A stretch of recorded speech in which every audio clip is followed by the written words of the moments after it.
Apex actually had a ranked mode way before ranked actually was released, and it was way sweatier than it is today, but obviously the bar is kind of low.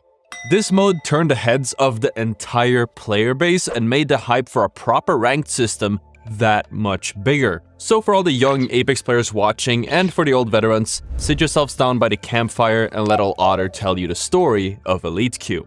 On June the 4th, 2019, Respawn would release the Elite Queue to the general public. This custom limited time mode was one of the first of its kind and featured a very unique queue system. To get into the prestigious Elite Queue, players would need to run a normal game and place in the top 5 of that game. As soon as they place in the top 5, they unlock the ability to queue up into the Elite Queue. And these Elite Queue games only consisted of other players who had been in the top 5 of their respective games, so you could imagine that the level of play was quite a lot higher than the typical lobbies, because going off rip, insinuated by the name alone, the Elite Queue lobbies were going to be different. And the Elite Queue lobbies were practically begged for at the time. Well, you know, what the player base actually wanted was any type of ranked queue, but hey, this was the second best. Because at the time there was only one way to play Apex, and that was by queuing up into public matches. When it came to the competitive experience, that being scrims and most third-party tournaments, you had to abuse the queue system to actually get a competitive game.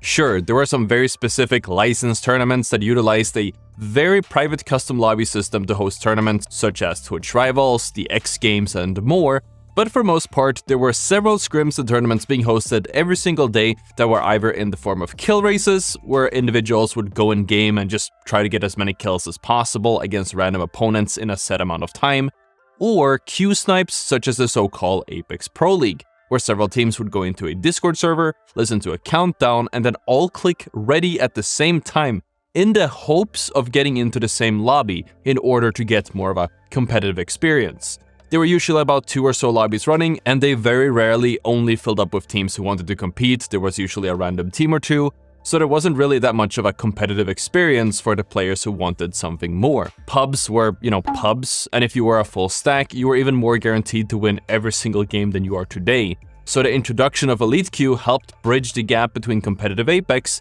and those boring public matches. In addition to the fancy name, and I mean, come on, they call it the Elite Queue. There were also some smaller changes to how the game played out in order to make it a little bit more competitive than the ordinary Apex games.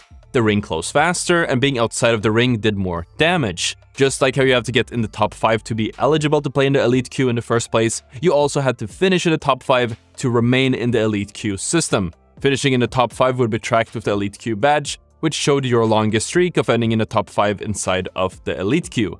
Since the level of play was that much higher, and an alternative to the slugfests of typical games, there was a certain prestige and hype to grinding out these Elite Queue games and getting a high streak to flex with. And of course, in addition to being able to flex the Elite Queue streak, there were some pretty hefty badges that the players could grind for inside of the Elite Queue as well. So obviously, first off, we have the aforementioned Elite Streak that just displayed your highest Elite Queue streak, and with that, for every individual legend, there was an Elite and Legend badge, which would upgrade from tier 1 through 5 by winning 1 through 100 Elite Queue games as that legend specifically, with the most prestigious badge of them all, probably one of the rarest or most prestigious ones to this day, if you ask me, was the Elite 888 badge. The Elite 888 badge looked like this and would only be awarded to the real elites of Apex. In order to unlock this badge, you had to, well, obviously get into the Elite Queue, and after that you had to win 8 Elite Queue matches with at least 8 kills in each one of those matches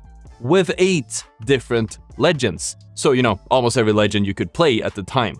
While this may seem easy at this point in time, you have to remember that these games were really, really sweaty, and unless you were a top tier player, consistently getting all of these kills in these sweaty lobbies was next to impossible. And also, just a complaint, for whatever reason, it didn't do a good job of actually showing your progress, so you had to manually keep track of what legends you had actually achieved the requirements on. In my case, I used a trusty piece of paper. Also, another fun fact, there was actually a bug with the Elite 888 badge where if you had it unlocked, during the Elite Queue when it was available, it would randomly play an animation as if you had unlocked it after you won a game. The animation played seemingly at random, and it wasn't actually fixed until many years later with the release of the Raiders Collection event all the way into late 2021. So that was pretty annoying. That being said, the initial reception to the mode was overall pretty warm, and the hype was probably the highest around the start of the mode's lifetime, since so many high-tier players were grinding for nice badges, and other than Q-sniping scrims, there wasn't really that much to do if you wanted to play some competitive Apex. Everyone with some skill wanted to grind the games out and get as long of a streak as possible, and while I never really found out who has the longest Elite Q streak out of the Apex community, lots of players wanted to get milestones and funny haha numbers such as 100, 69, nice, and of course 420. But with all the players trying to take it seriously, came some serious problems. Because Elite Q was all about finishing in the top 5, players quickly were trained to play for that end goal specifically. While the first few days of Elite Q was sweaty, with teams trying their hardest to just win or stay alive, much like the gameplay you would see in the ALGS, Elite Q rapidly descended into a war of the rats, very much like Season 17. In some cases, there was one or a few free stacks running down the lobby, but the majority of the players in Elite Q usually just hit around in corners, hoping to be in the top 5 by the end of the game. Or until they were found and killed.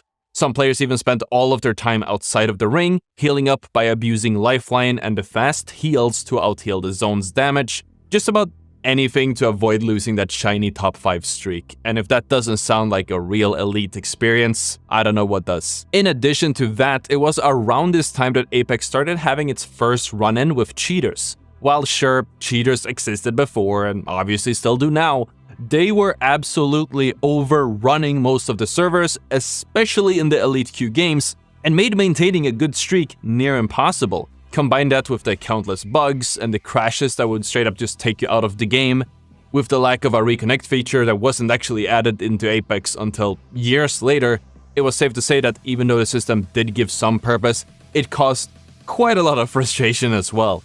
I remember going for a really long Elite Q streak in the last few days before it would finally go away, only to randomly crash with the device error hung message, dying in the zone, and then losing my entire streak without any way of getting it back. I was devastated, and to this day, over 4 years later, honestly, I'm still not over it. While Respawn didn't have a quick solution for the cheaters and the crashes, they decided to release a hotfix patch to the otherwise laughably low ring damage, upping the ring damage per tick from 1 damage to 15 in Ring 1, in Ring 2 it was 2 damage to 20, in Ring 3 and 4 it was changed from 5 to 25, and Rings 5 through 8 from 10 to 25 as well.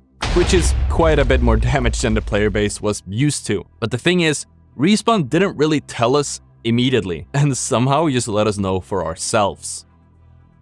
For all of us, this change came out of the blue, and it definitely ruined a few guys' elite streaks for sure. And for the next day or so, before the community had fully learned about this change, you would constantly see the kill feed fill up with the unfortunate souls who just didn't know any better and who kept dying outside of the first ring. And after this change, the interest in Elite Q was revitalized once again. But by now, most streamers and pros had honestly started to give up on the mode, and instead focus on the greener pastures. Because most viewers wanted to see pub stomping with the rise of the greats such as Dizzy and Asu, and with that, most of the players simply went back to farming pubs for content, which was even easier now that most of the sweaty players were trying their hardest over in the Elite Q. The rest of the player base focused on scrimming, working on their team play and personal skill over grinding up a vanity badge that most players would forget about not even a year later. And I'm pretty sure that most people watching this video didn't know about it either. The Elite Q stayed for about a month until it was removed from the game with the introduction of Season 2, and of course the official launch of Apex Legends Ranked, which many to this day consider a pretty bad move. If you want to learn more about how that panned out, check out the video on the screen to learn the history of Apex Legends Ranked. If you guys enjoyed the video, hit the like, subscribe, and I'll see you all tomorrow. Peace out.